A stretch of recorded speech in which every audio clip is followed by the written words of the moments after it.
First of all, welcome to Nowhere to Turn. It seems like a lot of people today are struggling with what's going on in their lives, and most people are looking for hope and encouragement that will make a difference. We know this short video will do that for you. Life can feel like it's really pressing in on you, especially when no one's around. Much of it centers around strained or broken relationships, which can cause unbearable pain and hurt. We'd like to share a couple of ideas that will give you the hope for improving your situation. It already has for thousands. Let's call it turn-by-turn navigation to more joy and peace, and yes, that is possible, regardless of your starting point. We all experience some degree of emotional pain and hurt throughout our lives. You just don't have to live with it. See if you've had any of these thoughts or feelings. It seems like my life is filled with chaos and strife. I feel stress all the time. I'm constantly in fear. I often find myself blaming others. I feel emotional pain inside even though I put on a good face.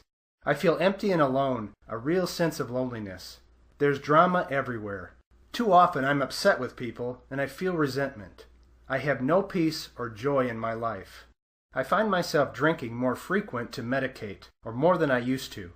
I feel surrounded by unhealthy relationships, and the ones with my kids are strained, causing a lot of grief. I always seem to attract the wrong men or women.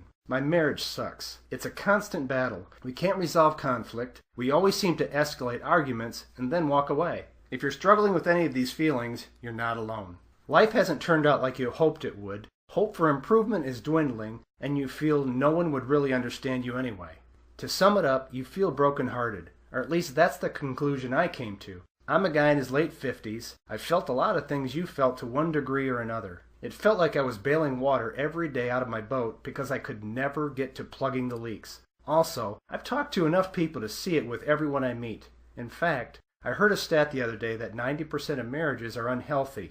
Think about that. They use the term morbid. In my opinion, this information will benefit anyone. It did for me. So if you're sick of your situation and you want to take steps to repair or resolve past issues and get healthy in your emotions, you're at the right place. Let me share with you where I'm coming from. I spent the better part of a turbulent 20-year marriage talking to pastors and counselors representing some of the best advice. A few things we were dealing with included a child before marriage, raising stepchildren, and childhood abuse issues. Unfortunately, we couldn't apply the advice we received. My story is not unique or worse than yours. Like you, I've been through some stuff, some of it very painful. After my divorce, I was at a point where I was so worn down, I knew I had a broken and sad heart. It wasn't until I got a hold of this information that I began my journey to becoming an emotionally healthier person, and by the way, still working on it. I was introduced to a man who had something figured out, or at least he was on a journey in his life to getting emotionally healthier. His name is Roger Perkins. He just talked about his journey with brutal honesty. He had experienced and come face to face with, as he describes, where he was in his life. His marriage of 27 years began to publicly unravel. Within weeks, he lost a successful consulting practice with Christian organizations across North America. His reputation was shattered, and he was left in a what the heck am I going to do situation. He thought the only thing that could be worse than this would be the loss of a child. 3 years later, his 22-year-old son Eric was killed in a car crash. He realized nobody wanted a man, as he calls it, a major league hypocrite. He was trying to manage the pain from unresolved childhood and teenage wounds according to old patterns. And as he says it, it didn't work, never does. Roger introduced me to a word picture which helped me understand many things that applied to my experiences. I hope it does the same for you. Roger said, picture yourself as a tree with a root system. The fruit in our lives is what we described in the beginning. It's the pain and hurt from broken or dysfunctional relationships. Everyone has a root system of some kind because we all had parents or caregivers. When you take a look at your root system, you can trace it back and figure out the impact it is having on your life. Let's look at what Roger calls our toxic root system. You'll see how there's a good chance it's wreaking havoc in your life. As he explains, we were all created with a drive to survive, and as a result, we develop survival patterns that result in self-centeredness, inadequate or false identity, controlling attitudes, fear-based emotions, distorted perceptions, and self-enhancing or self-protecting behaviors. In the early years of our life, we had external forces that impacted each of us. We had no control over the environment we were born into. The early experiences in our life just happen. As we become a teenager, These survival patterns further intensify and are shaped by needing to become independent of our parents. As we move into adulthood, the survival patterns solidify, taking on new forms, but they're still rooted in unmet expectations from childhood. The problem is we drag our wounded past into adult life and our relationships. Some people have a stockpile of hurt, reactions, fears, and patterns of coping. It's a result of growing up in an environment of conditional love, shaming, abandonment, being judgmental, controlling, fear, abuse, and all sorts of family masks. Maybe if you're like me, you aren't even conscious of the things in your past. When we discover our toxic roots, we can then begin to recognize what it was in our past that contributed to our twisted thoughts, toxic beliefs, and destructive negative thoughts which led to broken relationships and messes in our lives today. Let's face it, we're all seeking to be loved.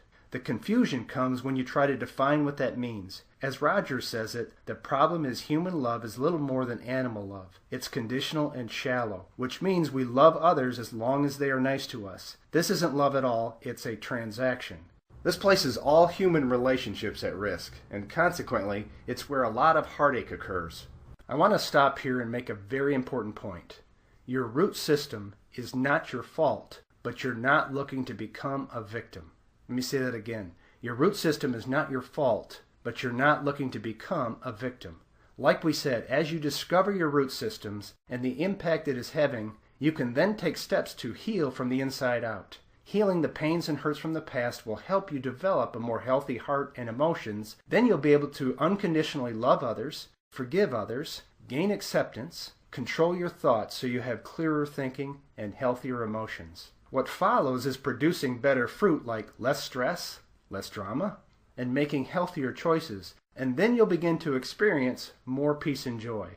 Okay, speaking personally, I can share a few things that I've learned from this information. One of the most important concepts was asking myself the question, what is it about me? In other words, why do I feel the way I do or react a certain way when some of the closest people to me say what they say or do what they do? Also, once I understood all the different forms of control, I realized how controlling we all are. Roger also said the best thing I can do for my daughters was to take this journey and share what I learned with them. The result has been awesome. Let me end with this. Life is not fair, and a broken heart has no age limit. Just because the past didn't turn out like you wanted it to, doesn't mean your future can't be much better. However, to get there will most likely require discovering what things in your root system have contributed to the problems in your life and then setting the course for your journey. And in the process, you just might dodge some bullets that would help you avoid decades of pain and suffering. My words of encouragement are, as your heart and emotions get healthier, your life will get brighter, no matter what your circumstances are. There is a roadmap of self-discovery you can follow for more joy and peace in your life. We hope you take the journey. So thanks for listening.